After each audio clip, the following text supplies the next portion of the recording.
Hey, what's up, everybody? This is Brady Grove bringing you another interlude episode of RotoBallers official MMA podcast. Tap that. I've been on the alternative professional football kick of late. And speaking of professional football kicking, this dude used to be. It's a very interesting story. Former professional soccer player. He is Irish. He is now the kicker for the Orlando Predators of the National Arena League. He is an NFL kicking prospect represented by Summit Athletes. I give you Shane McInerney. Shane, thanks so much for being here, man. How's it going? Yeah, it's going good. Thanks for having me on the show. Cheers. I know it's been a lot of travel for you lately, man. First off, what's this Arena League experience with the Orlando Predators been like? And I know the travel seems to have been crazy, but what have been some of the tougher things to adjust to? Yeah, it's going well so far. Obviously, the rules are a little bit different. So, the posts are a lot narrower. The NFL posts are about 15 yards wide, where the Arena League gets about 8 yards wide. So, for me, that's something that I think is a good thing because if I'm performing well and making most of my kicks, it shows that I can make them obviously in the NFL posts because they're a lot wider. But yeah, no, it's going well. I've been here about a month so far. I'm enjoying it. I spent the last year really training hard and waiting for an opportunity. So I'm glad the opportunity came, and it's great to be getting games under my belt. And my plan is to do well here and push on from here. And so let's take a look backward now. How did you get started just as a professional athlete? And then how did you find your way into American football?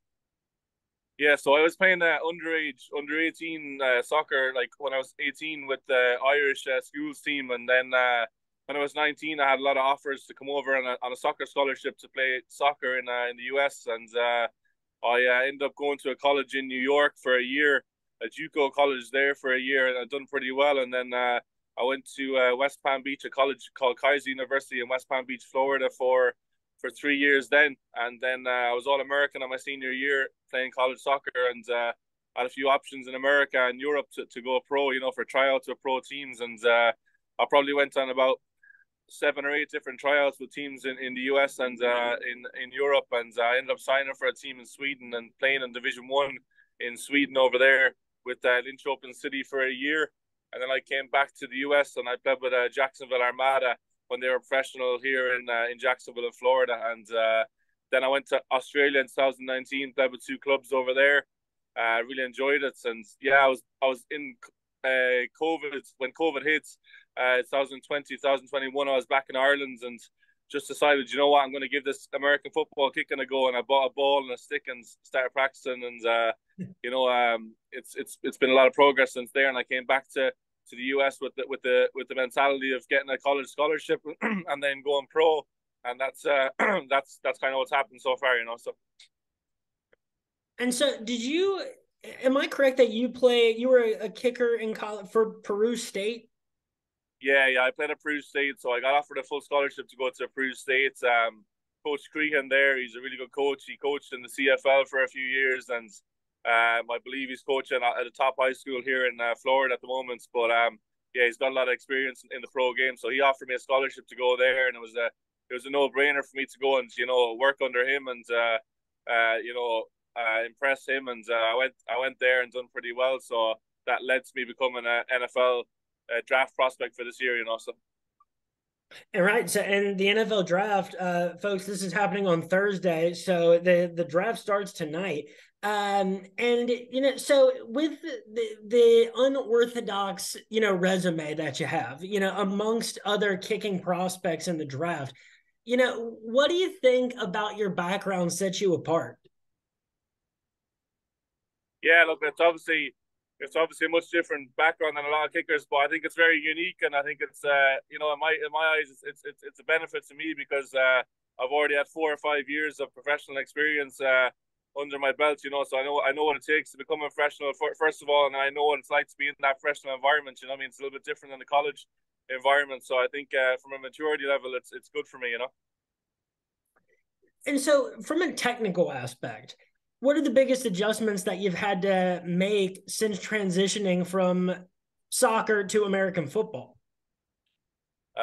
So soccer, like I was a center back in soccer, central defender, and I hit a lot of long balls, and I was pretty accurate when I was hitting long balls. So that's kind of what allowed me to kind of think first I could do this, But then the thing about the kicking is when you're playing soccer, you're moving a lot. You're moving a lot, so you can be kicking a ball kind of when you're moving or when you're off balance maybe a little bit. So the American football is very detailed, Whereas like if you're a couple of inches off your approach to the ball, that can have a big effect on where the ball is going to go. So when you take your 3 steps back and you take your 2 steps to the left, that's very important that they're the same all the time. Do you know what I mean? You're really dialed into that process. So whereas in soccer, as I said, you're moving, you can be kind of off balance a little bit when you're making a long kick, distance kick, So. And that's interesting that you bring that up, because it's clear from your resume that you're an athlete, as opposed to, a lot of kickers are kickers. And it was clear to me the other day, there was the bad snap in your guys' game that you picked up. And even for a split second, when you picked the ball up and started running, it was clear that you have some athletic ability that other people in special teams are not going to have. Yeah, possibly. Yeah, I mean, I love the grind. I was working out with the lads in Arizona for the last year, the Zenda Jay's brothers, and I love working with them. I was doing about 3 sessions a week with them. Strength sessions and really kind of high explosive stuff, and I loved it. So I guess I've played a lot of different sports. I used to play Gaelic football and hurling in Ireland as well. So the athleticism is always there. So. And so in your time with the Orlando Predators so far, and the National Arena League, that's a league that had a lot of uncertainty during the whole, the COVID stretch, a lot of teams that were supposed to break into the league that weren't able to. But what has been your experience so far with the community of NAL fans and of Orlando Predator fans, and what, arena football is like in general? Yeah, no, I think it's great. Like it's great. It allows people to live to chase their dream, and do that and play football, and it's fun. It's the fans are really good here in Orlando. Like I played my first game at the stadium here in Orlando, the Amway Center, and it was a huge atmosphere at the game, and the fans were fantastic, and I really enjoyed that. It was electric atmosphere. And we're hoping when we have our second home game in a few weeks again that we have the same atmosphere there again. But yeah, look, I think it's a great stepping stone because there's some people out there that just train for a year or 2 years or a couple of years, without getting an opportunity to play it in the NFL or something. But the main thing you want to be doing is playing games. Games are priceless. The games are a lot better than just training on your own. So that's kind of where my mind was at. I can come here and possibly get 12 games, in the season, and get that footage, and then try and push on after. So it was a no-brainer for me to do it, So No, that makes a ton of sense. And so what do you think are the things that would prevent a professional team in the United States, like in the XFL, USFL, or NFL, from taking a look at you? And why do you think they'd be wrong to do that? And what do you plan to do to make up for those deficiencies that other pro teams might see? Yeah, I mean, there's some teams might look at me and say, I'm 30 years old. They might look at me and say I'm older, but some other teams will look at me and say, he's a mature lad, and he's a good kicker first and foremost. So I don't think there's probably some kickers out there that have been kicking for 15 or 20 years. I've been doing this about 2.5 years. You know what I mean? But do I think I'm good enough to play in the NFL? Yes, I do. I wouldn't be putting in all this work and working hard if I didn't think this is possible. You know what I mean? There's some kickers have kicked until they're in their 40s. You know what I mean? In the NFL. So this is something that I'm willing to give a lot of time with, and I know I've got the talent to do it. So. And how important is it for an athlete in your position to have a marketing or an agency, a group representing you that knows how to market you and knows how to get you in front of the right people? Yeah, no, it's really important. Like I'm very particular with who I train with and who I work out with. I work out a lot with Nick Novak in San Diego. Nick used to play with the Chargers, for about 10 years, and I also work out with Shane Graham. Shane Graham was with the Bengals for about 10 years as well, and had about a 15-year career in the NFL. So they're two mentors of mine who I speak to regularly, and I learn a lot from them. So I think it's very important for me to, add the goals and aspirations to try and go to the NFL. It's very important for me to surround myself with people who have been there and done that, so I can learn off them. But yeah. And then obviously my agent Derek Fox as well with Summit Athletes. He's a he's a well respected agent, and he was someone that I've been in touch with for the last 2 years. And yeah, there was a couple of agents on to me about signing with them and stuff. But I knew having spoken to people about Derek's reputation that I wanted him to kind of lead me forward on this journey, and also. And as a lifelong Bengals fan, I can definitely say that Shane Graham is excellent company to be keeping. Who day? But that's interesting. It's oh man, there's so much professional football now. There's so much talent that is, to where, you can support so many leagues worldwide of high quality competition. And, one thing people are starting to take notice of is the ELF, European League Football, with teams all across Europe. And, it already is exposing me to the fact that each of these European nations, a lot of the time, has their Premier League and, Serie B and whatnot. Yeah. So, what impressions do you have about the American football landscape in Europe and how it's changing and developing? Yeah, look, it's getting very big over there. Like, I mean, even a lot of my friends back home and stuff, last couple of years, they'd all watch the games. Some of them be up really late, at night time up until 2 or 3 a.m. watching games and stuff. So it's really, really popular. I think it's growing. It's growing worldwide. And as you said, you got the ELF as well, the European League of Football or Football League as well. And yeah, look, there's a lot of opportunity out there, which is great because players come out of college and some of them, they want to go pro. Maybe they're not good enough or they haven't got the exposure opportunities that they wanted, and they might just go into a job that they might not like. But nowadays, there's a lot of opportunity out there for players to go play and kind of live out that dream.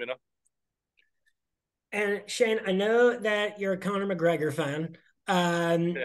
This is typically an MMA podcast. What do you think about Conor McGregor versus Michael Chandler? How do you see that one going down? Yeah, I mean, I don't know. I haven't been paying too much attention to the UFC lately, but I remember when Conor was in the UFC and at his prime, I used to watch him a lot, and I got a lot of motivation off him because some people don't always agree with him and what he does, and I don't either. But I mean, you got to admire his where he was from when he first started and to where he got to now. You know what I mean? And it takes a lot of hard work and belief and determination to do that. So it seems like he did a lot to motivate, an entire generation of professional athletes across many sports that hope to come out of Ireland. Yeah, no, definitely. Look, he wasn't working back home, and he went full time on unemployment to chase that dream. And it's not an easy thing to do. And he had a vision and a goal, and he surrounded himself with the right people, And luckily, he put in a lot of work, and then it paid off. So. All right, Shane. Well, this has been an incredibly fun and informative conversation. At this point, anybody you want to shout out, any messages you want to deliver to anybody in the football world that might be watching, the floor is yours. Just I'd say thanks to everyone who's helped me so far, along the journey. Obviously, Peru State's in Nebraska, Coach Crehan there, and all the staff there at Peru State, and any coach I've been in contact with, Chris Endick was a big one in Chicago as well, who helped me out so far. And obviously, you've got Nick Novak in San Diego, you got Shane Graham in Michigan, and then you got the Zanjayas brothers in Arizona, who've been massive help for me, great mentors and great friends as well, like nearly like family. So really, really good when I was there in Arizona.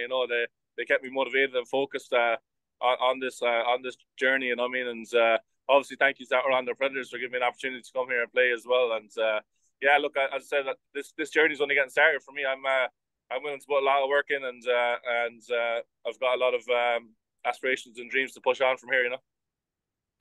Folks, this has been another interlude episode of RotoBallers official MMA podcast. Tap that. You can follow me on Twitter at RotoBrady. Shane, where can they find you on Twitter? My Twitter is McInerney Shane. So just my last name and then my first name, so McInerney Shane. And folks, I'll be doing the weekly MMA DFS/sports betting Q&A on RotoBallers MMA Discord this Saturday from 2 to 3 p.m. Actually, that might have already happened by the time that you're listening to this, but Shane, thank you so much for being here, man. This has been a lot of fun. I'm glad we could finally sit down and do this. All the best of luck to you in the future, man. And I can't wait to watch what happens with your career. And let's go, Orlando Predators. Cheers. Thank you very much. Thanks for having me. All right, everybody. That was Shane McInerney. Thanks for listening. Tune in for all the other Interlude episodes that are coming in MMA Picks episodes. Have yourself a great week and peace.